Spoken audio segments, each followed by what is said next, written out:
Welcome to Home Health 360, a podcast presented by AlayaCare. I'm your host, Jeff Howell, and this is the show about learning from the best in home health care from around the globe.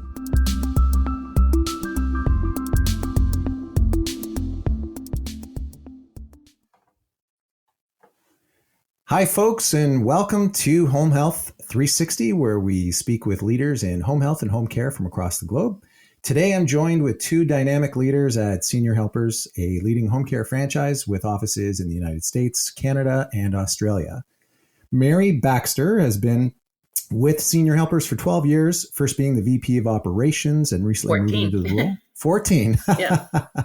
And recently moving into the role of Chief Operating Officer out of Wilmington, North Carolina. Mary, welcome, and thanks for coming on the show today. Thank you. I appreciate it. We also have David Chandler, Senior Director of Strategic Programs out of Houston, Texas. And prior to joining Senior Helpers, worked as the Director of Clinical Services for Brookdale and was the Executive Director for the Village of Meyerland. David, thanks for being here. Glad to be here, Jeff. Thanks for the invitation.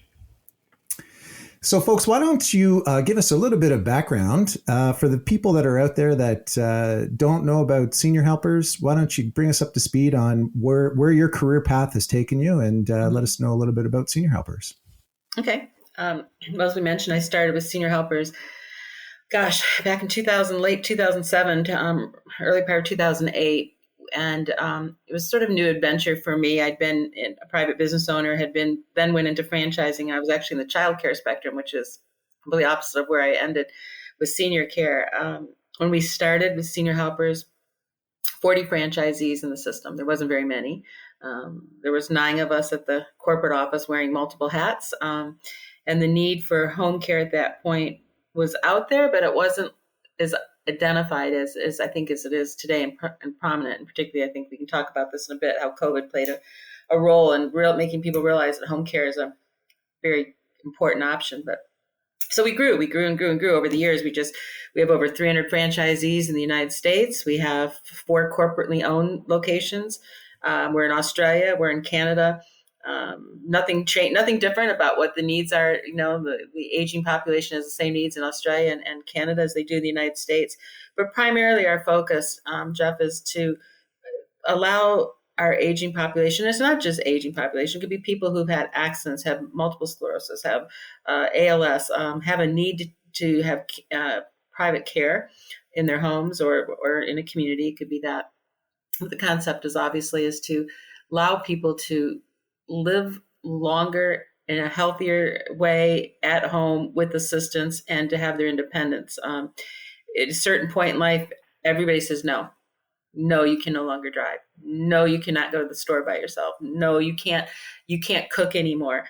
It's no, you can't live alone. It's no. And it's so wrong. You know, it's just so wrong on so many levels but some people need that assistance. They need someone to step in and say no. So there has to be a better solution. Home care is that solution.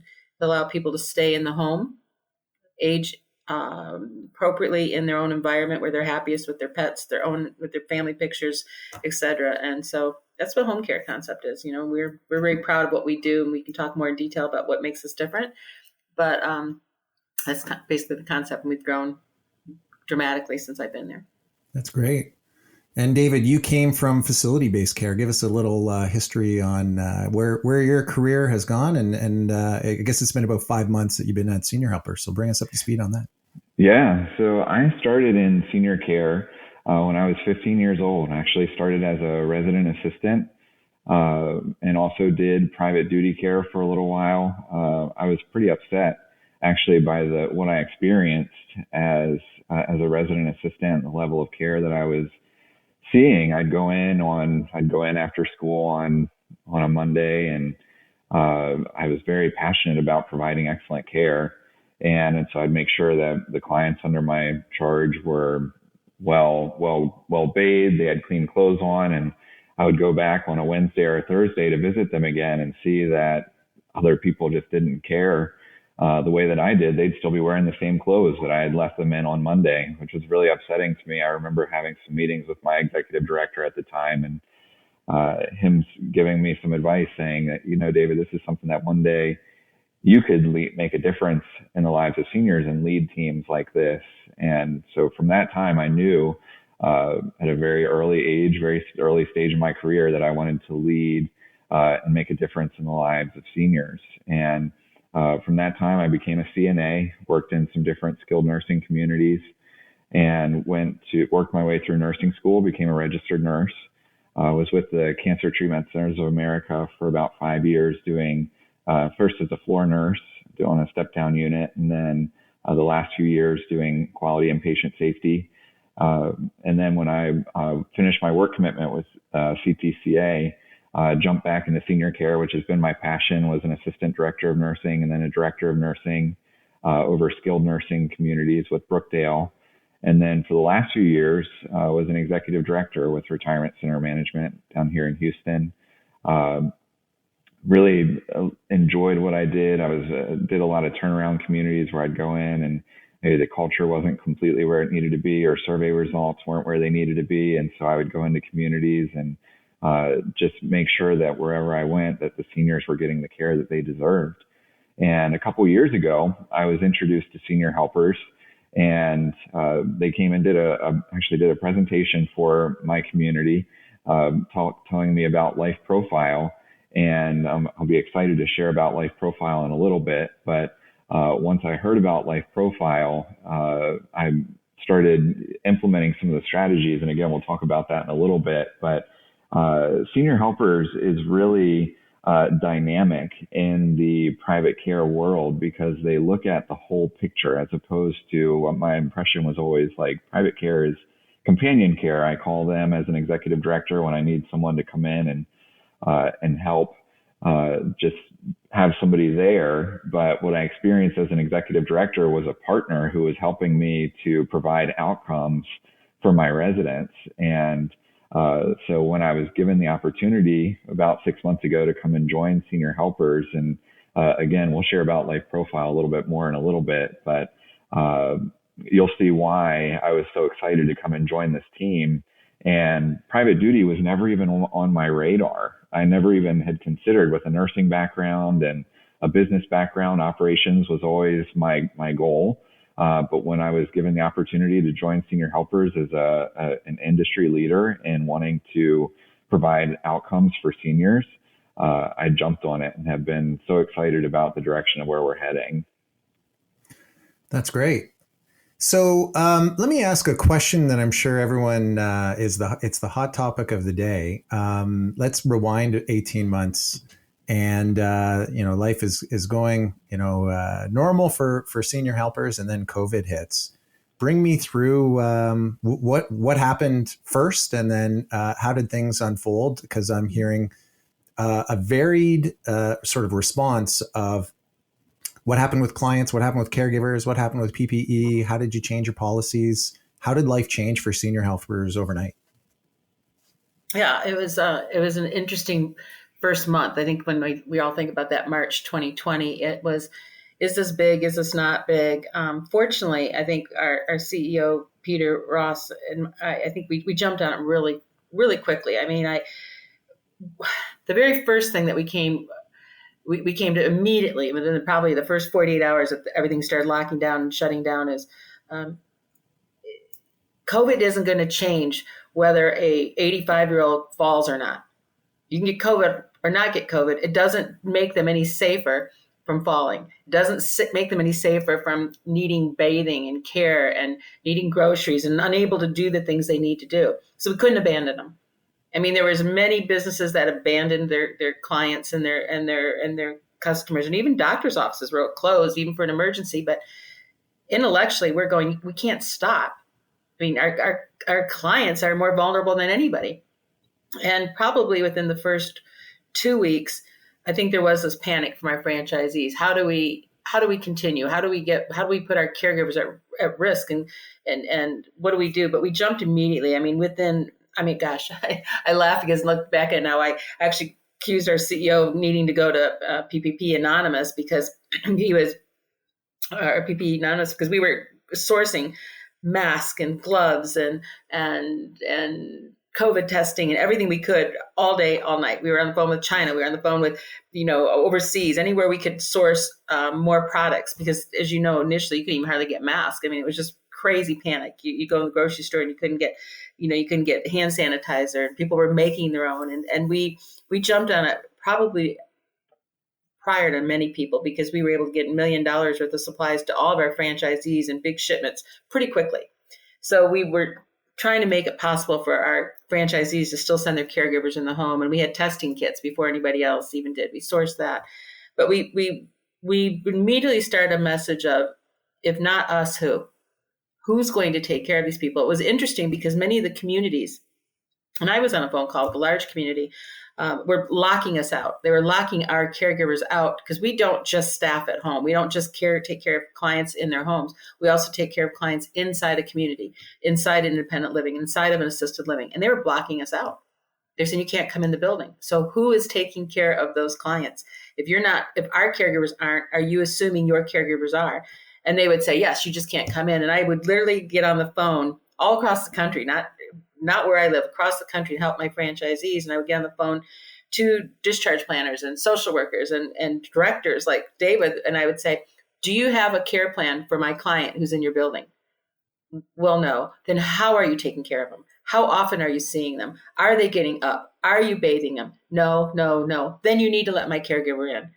My client needs care. You are going to neglect them. And you know what happened, Jeff, is that our phones started ringing off the hook.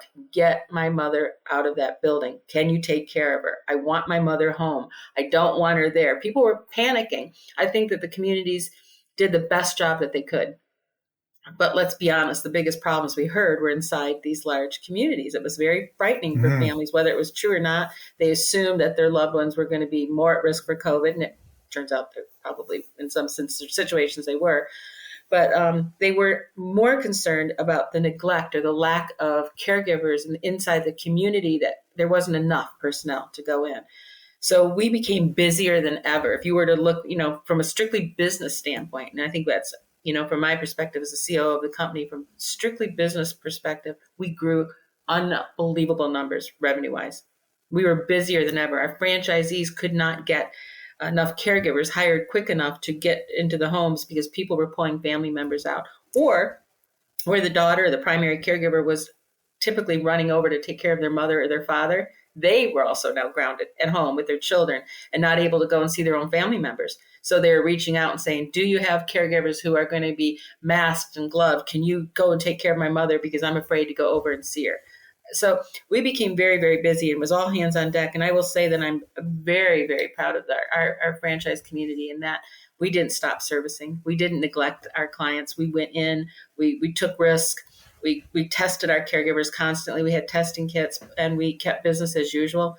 And, the gratitude from the family members is, I've not heard anything but just thank you, because we kept people safely in their home.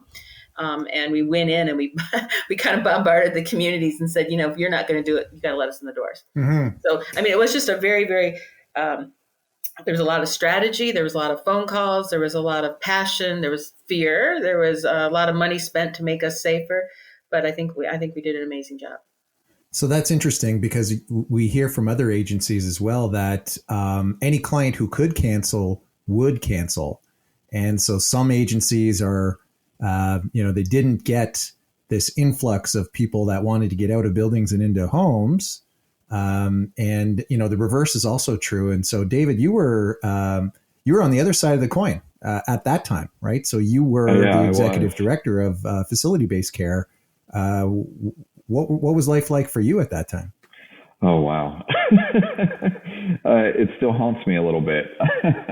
I remember the day that we finally got the vaccine, and it was like carrying this weight of I had about 90 residents that I was caring for at that time in assisted living and memory care. And I remember feeling like every day I had this weight on my shoulders of trying to keep COVID out of the building.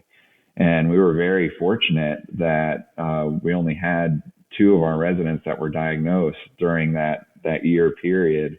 But I remember going home that day when we finally got the first vaccine and just feeling like I could actually sleep that night. my heart really goes out to our healthcare professionals who are out there in the hospitals and in these situations that are still facing the battle with COVID. And it was difficult. But the company that I was with was very supportive of our residents and recognized the aspects of socialization and keeping them engaged and active safely. So we did everything that we could to continue to promote that while keeping our residents safe. And we put in a lot of guidelines. We restricted visitation. It was very difficult for our families to go about a year without seeing their loved ones. It continues to be a challenge for them. I'm curious, how long, in your view, was it before, with the concept of, I don't know if you had outside staffing from companies like Senior Helpers, but the idea, I'm curious from both of you, how long was it before caregivers that are attached to home care agencies that go and provide care within buildings, how long were there the appropriate COVID tracing tools and procedures in place so that we could help provide the level of care and not just shut it off? And so at our community, we required the agency staff that were coming in to follow the same guidelines as our staff. So they were screened. We offered the vaccine to them when the vaccine was available, just the same way that we offered it to our staff. They were screened. They were required to let us know if they were having any symptoms or if they had been exposed to anyone. I was having conversations with the owners of those agencies to ask them, what guidelines are you putting in place for your staff? But then I heard the horror stories, and we actually had residents moving into our community from other communities that would not let those people come in. So there were those other agencies that weren't letting people in. I think that as long as you were following the guidelines within the state, again, we were doing everything that we could. I remember going to our CEO at the time and asking him, we have two choices here. Are we going to let, which is the greater evil? We have residents that are facing depression and they're going to pass away from depression, come out a year from now and not ever look like the same person again. Or we risk exposing them to COVID. We have to find this balance of keeping them engaged and socialized, but reducing the risk of COVID. But we found that after the first week of having residents where they were actually shut in their apartments for a week straight, I was walking into their apartments and they would just bust out crying because they hadn't seen anyone for a week. The med aides would come in and give them their medications. But it just wasn't possible for that level of isolation for our seniors. It was terrible. It was a very difficult balancing act. And so we found that keeping those caregivers out was doing more harm than good to make that restriction. And so we had them follow the same guidelines of our staff, and we continued allowing them in. Mm-hmm. I think from our perspective, again, I'm going to come at it from where the business side is. We sourced all these masks and all these gloves and the testing kits and gowns and hand sanitizer. And we were sending them out to all of our franchisees, but we didn't just send them out. Before that, we great for DocuSign, right? DocuSign comes along and we're able to send out an affidavit or form for every franchisee to say, look, we're going to give you this. We're going to supply these so you can be successful in taking care of your clients. But we need tracing. We need information. We want to know how many of your caregivers you're testing, what are the test results, how much equipment you're giving out. Because I didn't want to see, as a year from now, to walk into a franchise office and see a box of our products still sitting there unopened. We wanted accountability. And that came with it. So everybody signed a documentation that said yes. And then every day we would get our reports showing how many caregivers, how many clients, how much equipment, masks, et cetera, were handed out. But not only that, who was tested, how many tested positive, how many had a negative test, et cetera. So we kept track of that. And it helped us to know that what we were sourcing, what we were trying to do was working. And I just honestly think that we took the immediate approach of, yes, this is just absolutely terrifying what's going on there. We don't disagree. But if we're in this industry, if not us, who? Yeah. It just didn't ever make sense to me that we would, and we didn't, and maybe because we took this approach that you have to continue to have care for your mother. COVID doesn't change that. And if you're not going to bring her in your home, then you're going to have to let us in, and we'll take all the safety precautions. And I just admire, to David's point, that the healthcare workers, the caregivers, they were the ones on the front line. They were the ones. It was easy for us at the office to say, you're scheduled to go work 9 to 5. Yeah. But we were asking them to take the risk, and they did it. So that was my next question, because during the hardest or the easiest of times, caregiver attraction and retention is the biggest challenge in the industry. Now you layer on top people that are afraid for themselves and are afraid to get COVID and transmit it to someone else. You have people collecting unemployment benefits. How did you? The revenue was strong during this time because the demand was there for you, but you still have to fulfill those visits with care workers. How are you able to fill all those visits? It's a great question. I look back and go, how did we? Because I think initially when COVID was at its worst, we were probably struggling less with the caregiver shortage than we are now. But I there's probably other reasons behind it. I think if you're a caregiver in this world, for the most part, that's a generalization, certainly not everybody, but many caregivers do this from their heart. It's a calling for them. They go in and they're just like people who are nurses and doctors. It's a sense of calling that says, I need to continue doing what I'm doing. And many of them have clients that they cared for, and they weren't going to just abandon them. And I think we didn't play on that. That came from their own heart. I think that's a big part of it. Now, giving them gloves and masks and sanitizer, and giving them means to check with their equipment or check their own if they have COVID, and temperature checks. We gave everything. I mean, we did everything. And I think that we put them in a safe environment. We try to also, you have to be very careful not to send, where you might mix up shifts and send 4 or 5 caregivers into a client's home during the week. We try to minimize that. We work through, you didn't send 5 or 6 people, you try to send the 1 or 2. And there's a lot of overtime, to be honest with you, because you try to minimize how many people went through that front door.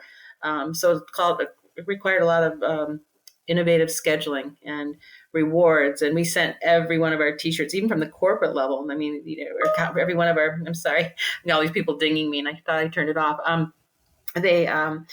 We sent all the caregivers throughout the whole country shirts and thank you cards. And, it's like over 18,000 caregivers who don't work directly for us, but work for the franchisees. We were still applauding their efforts from at the highest level. Thank yous weren't enough. We had to keep working on that appreciation level. And I just think, I think it was just a very intense effort which I think we've learned a lot. We've learned a lot from that, you shouldn't take a pandemic to show this kind of appreciation and gratitude for the hard work they do. So we're trying to keep those things going. That's amazing. Now, through all this as well, I listened to your CEO, Peter Ross, recently on a podcast talking about a hospitalization rate of just 3%. Maybe that's a good segue into my understanding is you guys have some exciting new programs. So why don't we go there next? Well, I guess I will start. Yeah, we really do. We have some really great things. And you always kind of go, do I share the secret sauce on some things? But, over the years of 14 years of being with senior helpers and knowing this industry, there's caregivers that work for us, work for all the other companies in the same space. Our competitors, we call them our frenemies, our friends that are in this industry. It's not uncommon for caregiver A to work for us and for 3 or 4 other agencies. It's common in this industry. And you bring them in and you all pretty much orientate them the same way. You hire them, you give them orientation, you introduce them to your company. And over the years, I would see a lot of the same redundant, come work for us, here's what you can do, here's how you can dress, here's how you treat your client, et cetera, et cetera, et cetera. And probably about 8 years ago, I had a franchisee that said, it's not enough. I need to verify their skill set. I need to upskill them. If the client's needs outgrow their skill set, I want to keep them with that client. What can we do? So he showed me this, he kind of added a small little space, but he added a bedroom and a bathroom and he started having his caregivers be taught in this environment. And I kind of put in the back of my head until we took 4 corporate stores. And what we've done literally is add a 4-room apartment, which is a kitchen, a family room, a bathroom, and a bedroom. And uniquely, if you look at caregivers across the country, they're trained on a conference table. and they're shown a video, and they're shown a slideshow, and and they're given a handbook, and these are the things you can and can't do. We don't do that. We bring them in, and we bring them into the full kitchen, and we give them 30 seconds to find all the hazards, and we take them into the den and give them all the hazards, and then we take them to the bedroom, and we have them show us how to transfer a client from a bed to a wheelchair or a Hoyer lift. There's actual physical training, and they verify and they demonstrate they have the skill set, and if they don't, we show them those skill sets, and it's really amazing. They have a lot of fun with it. They get 30 seconds, kind of like a escape room, to find all the hazards. And what we've learned is, over the years, and you might notice this, Jeff, if you have family members, if you have a family home and you've been going back to that home for years, your parents' home, for example, that cord behind the lamp, you don't see it anymore. You step over it because you've been going in the house for 30 years. But we ignore what's in front of us because we become immune to it. Even our caregivers will go into a client's home and, well, this is just the way it is. All that, the dog food on the floor, the dog toys, the rug that's not taped down, the lawn chair in the shower versus a true tub bench, all these things that they just become white noise. And we noticed that even with our caregivers, they didn't see it. So we have this whole 4-room apartment, but even more exciting, we bring family members in. Jeff, I can have a caregiver in a client's home from 9 to 5 or midnight to 6. But when a family member comes in, if they don't know how to use a Hoyer lift, or they don't know how to use a gate belt or a transfer belt, or know how to use a tub bench properly, they don't know how to get their family member up the stairs with the walker. What good is it if we're only can keep them safe while we're there? So we're training family members out of our space, out of our center of excellence, which is what we call it. Okay. And we're spreading these all across the country. And I pretty much, I feel like I'm giving away our secret here, but it's okay, because I can tell you that families can rest assured, if they hire someone from Senior Helpers, that we have verified the skill set, that caregivers showing us they know how to do it. And if they need some tweaking, we have RNs and staff. We can say, hey, this is the proper way to use a gate belt. This is the proper way to use a Hoyer lift. Let us teach you. Your client's getting worse, not better. Let's make sure you know how to use all those skills. And not only that, then the family member. We show the family members how to keep that client safe. And you know what? Our attrition in keeping those clients in their home is increased by almost 2 months since we've been doing this, which is huge, right? We're keeping them in their home. I'm so passionate about it. It's so fun to watch caregivers call you up and say, can I come to your training? I heard you guys have this fun training. Can I come there and be trained? Never happened before, right? We used to hear caregivers, oh, we got to go to this training. Now they're calling us up and saying, are you the place that does that really fun training? We also have not only family nights, but we have nights for our caregivers to come in and talk. It's a tough job. You're taking care of clients who have dementia, who have no filters, who are saying things sometimes that are hurtful. They exhaust you. You can't leave them for 2 seconds.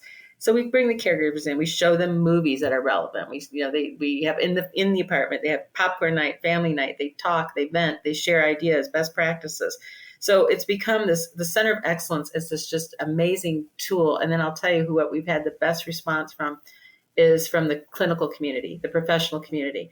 They are seeing what our training looks like, and David will tell you too. It's like I get giddy, but when you get a discharge planner or a social worker or a nurse, or we had a doctor recently who's a famous gerontologist in the United States. He saw it and he goes, never, ever have I seen a training like this. This is just mind blowing. This is amazing. I believe when you say your caregivers are trained, you guys are doing it. This is awesome. So we're pretty excited about it. It's you can see I got to tone it down because I just get so thrilled about it. Right. But if you could just see the caregivers who just love it, it's just we're very proud of it. David, did you have to go through this as well 6 months ago when you were onboarded? I did. I went through it. I did. Yes. And I will tell you, I've never experienced anything like it in my life. And it's so fun to follow a leader like Mary and Peter, who are so passionate about providing outcomes for our seniors. And so I came on board for helping to promote our Life Profile program and help with implementing that around the country. And so I lived and breathed Life Profile for 1.5 years as an executive director. And what Life Profile is, it's an assessment tool that helps us to reduce the risk of hospitalization for a senior, improve their quality of life, and also reduce the burden of care on their loved ones. And what that is, it's for the first time ever, we can categorize and quantify the 13 key areas that a senior must have their needs met in order to successfully age in place. And so the big challenge that we found is that there's over 3.5 million preventable hospitalizations that happen in the year each year and for seniors. And so I remember for my time as an executive director, I always had the ambulance was consistently outside of our community, 3-4 times a week, from a resident who had fallen, or they had gotten dizzy, they had a UTI, something was going on that we needed to get them to be evaluated in the hospital. And so when senior helpers approached me and shared with me about Life Profile, it blew my mind. It's a game changer, and it completely changed my approach to assessing and observing seniors. So we have Life Profile is a combination of, we have 144 safety risks that we go in and assess for. Things like, do they have non-skid tape in the shower? Do they have a tub bench? Do they have the appropriate rails? We look at their mobility, their activities of daily living. We put all this together and we have a score called our autonomy profile score. It's a score of 0 to 51. And what we found is, as we go through and we look at these areas, we look at how they're managing their medical condition. We look at their safety risks. We look at their mobility, and we give them a score, 0 to 51. Anytime a senior scores below a 34 on their autonomy profile score, their risk of going to the hospital in the next 6 months is at least 80%. Our goal is, when we go in, we do this assessment with our clients, we identify where their level of risk is. If we can get them above a 45 on that score of 0 to 51, we can reduce their risk of going to the hospital in the next 6 months to less than 10%. And so I go through and I started implementing this methodology in my community and educating my staff on how to identify these risk factors. We educated our doctors on how to identify whether a resident is managing their medical condition appropriately. And it's a lot of it seems like common sense. It's just that people in the industry, from medicine to senior living, private duty, we just haven't taken the time to put something together like this, like Life Profile, and really assess it and then actually score whether we're being successful. So when I heard about this, it was like, well, I feel like I'm really passionate about being an executive director. I'm a nurse. I've been doing this for about 20 years in the industry.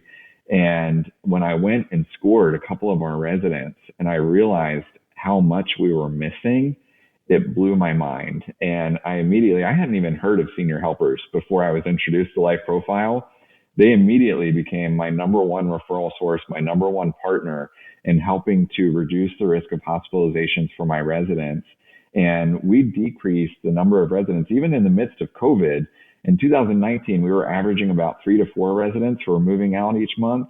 To 2020, we reduced that number to 1 to 2, whereas a lot of other communities dropped in occupancy by about 30%.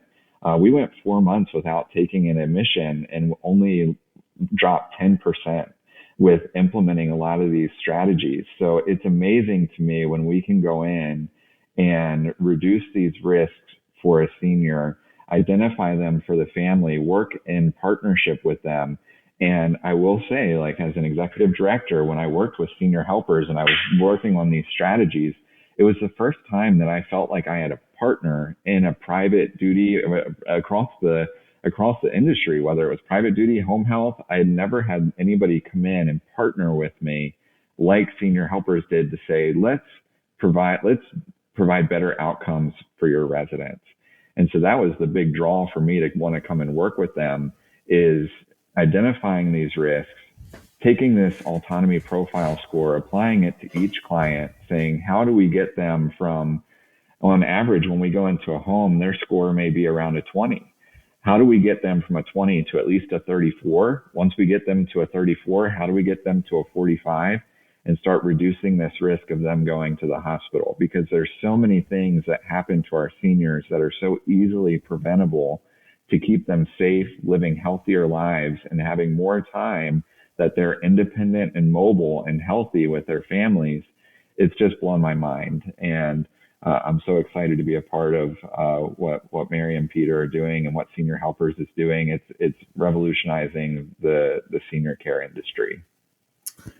I love this on so many fronts. Any business that wants to stay in business, you need to be a database business. And I love how you're swimming upstream and partnering with the families and saying the prevention of hospitalization starts with education of the family. And I love the concept of before someone comes into the home to provide any care, you're going to get a report card. Yep. And it's going to be very thorough. And we're going to work on this together so that your report card, you get a higher grade before we even work together. 100%. It's one way to look at it. I think we're trying to combine. Look, it's if we can go in the home and do the life profile program that we have going, we see all these. It's just what you see. I wasn't making it up. I've literally been in homes where I've seen a beach chair in the bathtub to shower a client. It's an accident waiting to happen, right? So help us to help your loved one. We got to make this safe. We got to work with DME companies. We're just home care. And I used to teach assessment training years ago and for years for the company. And we'd go in just like everybody in our space. We'd meet with the family. They would tell us what was wrong with the client.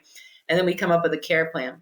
There's much more to this. There's so much more to this. And we want to look at lowering readmissions, and we want to keep them in their home safer. We want to give them more independence. We want them to be safe. So if we can teach and educate the family, we also have to teach and educate the caregivers. And the old way, to your point, Jeff, is, we can keep doing what we've been doing, but it's just not enough. To be quantitative and to create safety protocols. Look, people after COVID, you show me anybody that says, I want to go in and live in a community now. I mean, people prefer, they're doing it because they have no options. And that's something else I'm passionate about is when will the home care space earn the rights to have, insurance coverage for all aging population and et cetera. But until that day, it's private pay. We've got to keep people safely in their home as long as we can. Shouldn't have to be, there's no other option because they can't afford private care. So we'll go in where Medicare or Medicaid will pay for them to go live in a community. You see people diverging their assets so they can go into a community when they want to stay home. So many things wrong with that. So we've combined Center of Excellence with Life Profile, and we're taking home care to a whole different level than it's been in my 14 years that I've been here. Yeah, I think I'm always amazed when I come across, and before I got into the industry, I didn't really, when I thought of healthcare, I thought of doctors and hospitals and retirement communities and really nothing beyond that. And I think in the continuum of care, home care is the least well-known and most misunderstood still to this day. And so what do you think is, if you could give advice to someone who's listening right now, just discovering home care, what is it that they should know? Oh my gosh, I think David would have one answer from a clinician, and I would have it from, I think we both would say, ask questions. How are their caregivers trained?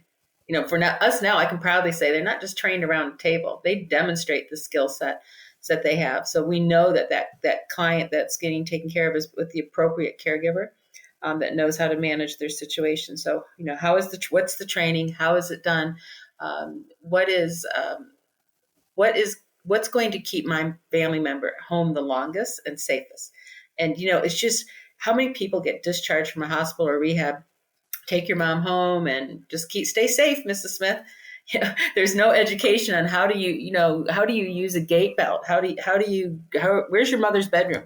It's upstairs. Well, she's had a stroke. She can't get up the stairs. What's the alternative? Well, she'll sleep on the couch. Really? That's what we're going to do here? We're going to send them home to live on the couch the next 6 months? It happens. Do you have a shower or a tub?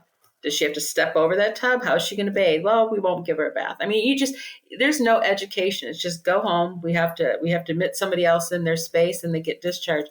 And it's, honestly, it's kind of frightening. I'm not critical. I just think, to your point, there's a lack of education about, I think the people we have to get to are some of the occupational therapists, the physical therapists. What is the answer to sending home that client safely?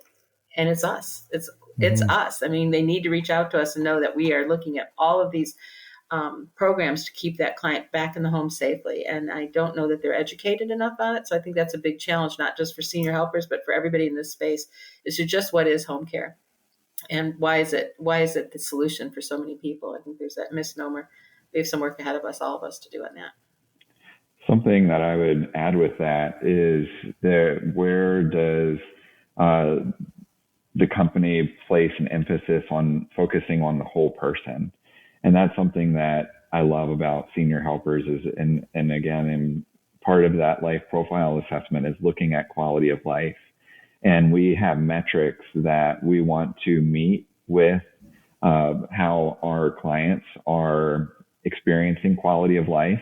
And so we have a planner that we'll either provide to the family, and we'll ask them to identify a number of activities that their loved one, who's going to be one of our clients, enjoys doing. And then we share that planner with our caregivers. And so we have a goal of a certain number of activities that we want them to be engaging in. So it's not just it is keeping them safe so they can engage in those activities, but it's identifying those activities and also how are they enjoying life?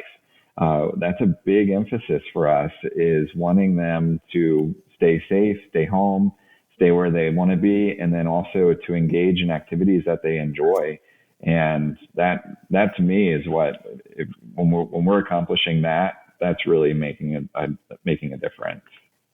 I would back that up 100%. Big part of our education to our franchisees when they come into the system new is we spend a lot of time on enrichment and having family members, the client, continuing to be contributing members of their family, even at the minimalist level.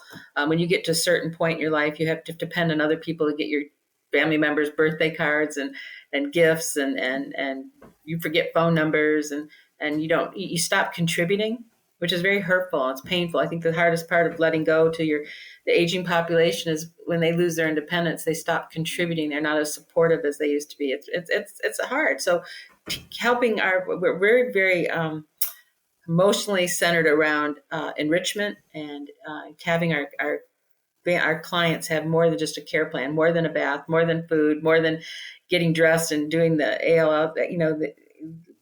We're looking at not just the care of their physical needs, but their emotional needs is such a big part of it. So we have field trips for them. We have potlucks. We do a lot of activities that keep them living and keep them happy emotionally. So we do a lot of training around that. So thank you, David, for reminding me. That's a big part of us. Yeah, and certainly these social determinants of health, like loneliness and happiness, that's also an upstream sort of determinant of whether or not you're going to be enjoying life and vibrant and staying out of negative health events like being hospitalized. Can you guys talk a little bit about, you guys were just acquired by one of the top 10 health systems. Are you able to talk a little bit about what the strategic move was there and what that means for you guys? I think, if Peter Ross were on this call, he would probably tell you one of his, we've done so much with this with senior helpers, but one of the alliances that I think he really felt like was missing in this space was a strategic partnership, which is different, obviously, than private equity. And having a strategic partner, I've already seen. This only happened April 1st, and I've already seen so much collaboration. And first of all, if you were to ask a War Advocate why did they want us, they would tell you they loved what we were doing with Center of Excellence and Life Profile and where we were headed. Clearly, they had other options, I'm sure, to look at, but their own hospice space and home health space needed a complement, and for them, and so I think whether it was us or somebody else, the home care space made sense to them from their strategy. So, I can't speak for them completely, but I think their strategic plan was, how do we get into this space? Because if nothing else, like I said, COVID taught a lot of people that this is going to get bigger. It's going to get the due respect. It's around the corner. I believe that. I'm hopeful that we're around the corner of getting that recognition that this is a great alternative. And I think they were intuitive enough and progressive enough to understand that. So they jumped on it before anybody else. And fortunately, we were that one that they're jumping on with, and we're partnering, and we're looking at how do their discharges go. They get it. Discharging their clients to an organization like Senior Helpers is going to keep their patients from getting readmitted at a sooner rate or end back up in rehab or worse. And they understand that. So their collaboration comes from that end. From us, it's a great opportunity. It's a partnership to get, we get these ideas. We get, we have David now. And let me tell you, we're thrilled that we have David on the team, because in this space, most of us, like myself, we're not clinicians. I'm not a clinician. I'm not a physical therapist. I'm not an RN. I can only guess. I can train. I can teach, but it's not coming from a clinical viewpoint. And when you have a room full of discharge planners and social workers and RNs and gerontologists saying, "My gosh, what you're doing is so spot on," it's not only gratifying, but it motivates you to keep pushing harder and getting the message out. And look, change is difficult. We have franchisees who've been in the system for 12, 14 years who did it one way. And now we're coming to them and saying, we have this assessment tool that's completely different than what you were trained and taught to do before. We have a whole center of excellence. Get rid of your conference table, knock down some walls, build an apartment. We're asking, we have a lot of big asks, and we get it. But the world's changing. We have to change with it. And I think the best way to do it is to be in a partnership like we have. And we're fortunate. We're fortunate we have a strategic partner that gets where we're going and not only gets it, but is pushing us even harder to do it right. And the feedback that we've been getting from them is instrumental and it's key. So I think we're in a good spot.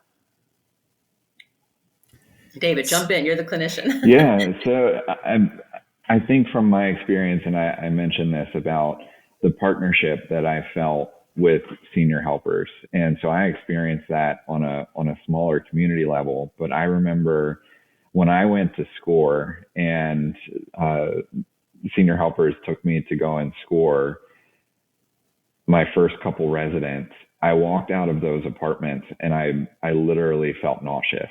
And I thought, how in the world have we been missing it this badly? Like, how have we been overlooking this badly? And so I immediately jumped on the phone with a couple family members that I had gone and assessed their loved ones. And for the first time, again, over that last year and a half before I joined Senior Helpers, I felt like I had a partner who was helping me to provide outcomes for my residents. And to have that from a private duty company, I think it just solidified, it definitely did solidify in my mind that private duty is a part of the healthcare industry. And whereas before, it was my perception that this was, I called private duty when I needed companion care. I needed somebody to sit with my residents, just be there with them. It was, now, I mean, reducing isolation and having a companion there is an important part. And we do offer that with Senior Helpers. But there's so much more than that as far as looking at outcomes, managing medical conditions, being a part of the discharge process, reducing hospitalizations. It's amazing what Senior Helpers is accomplishing. That's great. Well, I'll get you guys out of here on these last two questions. The first being, you're now in Canada, Australia, and the US. You're over 300 locations. If I'm a potential franchisee, tell me about where you're expanding and how would I be able to get some more information on getting into the industry as one of your franchises? Yeah, great question. We've got plenty of territory still. We have over 400 locations still that we haven't tapped into. So we want to grow. Obviously, we have some great communities that haven't had a franchisee yet. So we have a strong VP of franchise sales who would love to take a call from anybody who wants to be a franchisee, and we can certainly get his name is Rob Cantrell, and he's our VP of sales, franchise sales, and you can go on our website and you can tap into the button that says franchise, interested in a franchise, but or directly call him. But we are very excited to bring. We've had a lot of growth this year. It was interesting to me during COVID. I think we had our largest number of sales, of new franchise sales, than we've had in probably my 14 years that we were here. People saw this as a huge opportunity and understood people were getting it, that this is an opportunity. People want to be at home, and a lot of businesses were closing and people didn't like where they were at in their business world. And I mean, we've had some amazing new franchisees come across this year and recognize the opportunity. And now with our partnership with AAEH, we were absolutely getting phone calls too, saying, how do I, in where they're located, particularly in Wisconsin, Illinois, how do I get involved here, and what do I need to do to be a franchisee? So a lot of opportunities. We're expanding wherever. If it's already sold, maybe the territory next to it isn't. So certainly reach out to us. Okay, that's great. And final question, if I'm at home listening to this and I'm convinced you guys are the ISO 9001 of setting the bar for caregiver training as well as assessments, what's the best way for me to get in touch to get someone to my mom's house for an assessment and get signed up for services?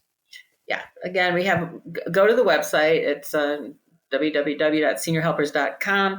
And when you go in there, if you type in your zip code, it'll direct you to the closest office near you, and then they can contact them directly, or they certainly can call our corporate office and we'll get them directed. That's 410-337-5494. They can reach out and we will connect them. But we have we try to respond to everybody within an hour. It's important because when people make that call, it's not an easy call. When they say, I need help, we get that. And so we have a very quick response time, because we know when you're in that situation, you want immediate advice and guidance. That's right. Well, Mary and David, I want to thank you again for coming on. It's been an absolute pleasure, and I've learned a few new things today, and you guys are definitely setting a pretty exciting bar for the industry. So hopefully we can meet up at a conference one day sometime when things are more back to normal. And until then, thanks again, and enjoy the rest of your day. Thanks, Jeff. Hope to see you soon. Home Health 360 is presented by AlayaCare. First off, I want to thank our amazing guests and listeners. To get more episodes, you can go to alayacare.com/Home Health 360. That's spelled Home Health 360, or search Home Health 360 on any of your favorite podcasting platforms. The easiest way to stay up to date on our new shows is to subscribe on Apple Podcasts, Spotify, or wherever you get your podcasts. We also have a newsletter you can sign up for on alayacare.com/Home Health 360 to get alerts for new shows and more valuable content from AlayaCare right into your inbox. Thanks for listening, and we'll see you next time.